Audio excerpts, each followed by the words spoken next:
Hi, everybody. I wanted to go through lesson 12 on while loops.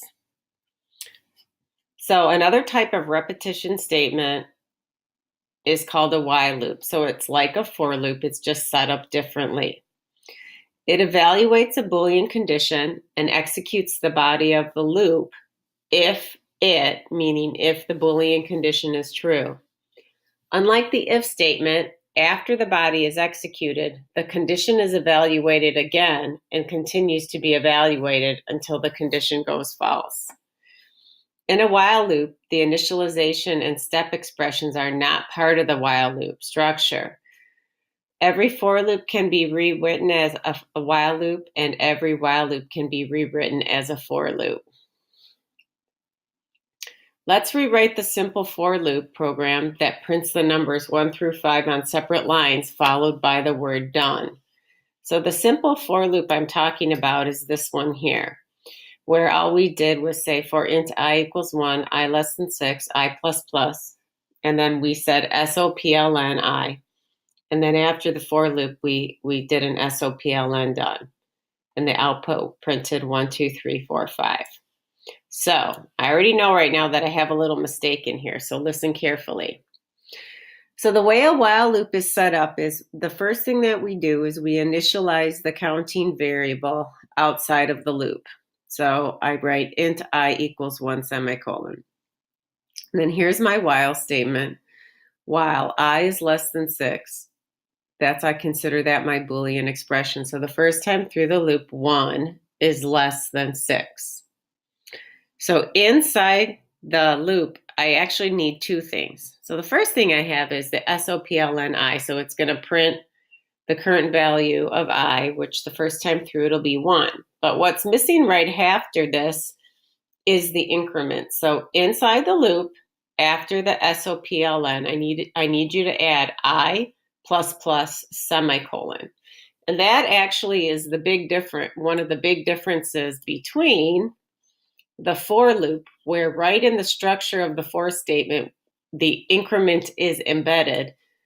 But in a while loop, we have to make sure it's added after the code that we want to be repeated. We have to increment or decrement our counting variable. So right after SOPLN, put I plus plus semicolon. Notice that we have the curly brackets, and then after that, we would have the SOPLN. And we're going to demo this tomorrow in class. Here's the logic of a while loop, and it actually looks very similar to the logic of a for loop. We have an initialization, so this is where we put the int I equals 1. Then we have our Boolean condition, which is enclosed inside the while statement, which in our last example was I less than 6. Then we had our statements to be repeated inside the while loop if the Boolean condition is true. So from our last example, the statements to be repeated are SOPLN I, and then of course the I plus plus. After those two lines are executed, we would go back up and check the Boolean condition again. So the second time through the loop, the I would be 2. 2 is less than 6. The condition is true, so we go inside the loop again. And we keep this looping process going until eventually I increments to 6. So when 6 is less than 6, the condition is false. So we bypass the while loop and then we continue on with the rest of the program. And that looks really similar to a for loop. So some special features or directives in a while loop. Like a for loop, we never put a semicolon at the end of the while statement. We always put our block of code to be repeated inside its own set of curly brackets. This is super important for program management. Just like a for loop, a while loop can turn into an infinite loop or a loop that never executes if you are not careful with the Boolean expression. Now, a little bit of foreshadowing. We often use while loops to ask a user if they wish to continue the program or if they wish to continue entering in information. There will be more on this later when we start working with arrays in a later lesson. Now, a couple things that your lesson notes tell you. If we use a break statement inside of a while loop, the loop will terminate regardless of the Boolean condition. This is rarely done, but just an FYI. Also, just like a for loop, we can create nested while loops or a mixture of for while or while for nested loops. So in summary, I can have a for. So this is like what we did in lesson 10. We had a for loop, which was the outer loop. And then inside the outer loop, we had an inner loop, which was a for loop.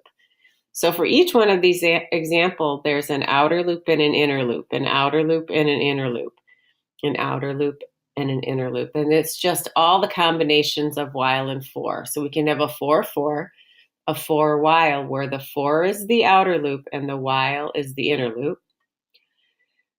We can have a while for, where the while is the outer loop and the for is the inner loop. Or we can have a while, where we have a while outer loop and a while inner loop.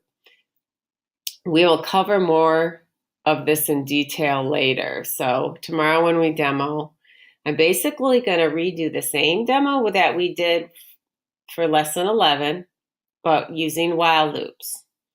In addition, we may also do a little bit how we use user input with a while statement. And that sets off the while loop different from the for loop. Okay, hope you had a good day of school. It was a beautiful day. Had a great time at my daughter's graduation. Super proud of her.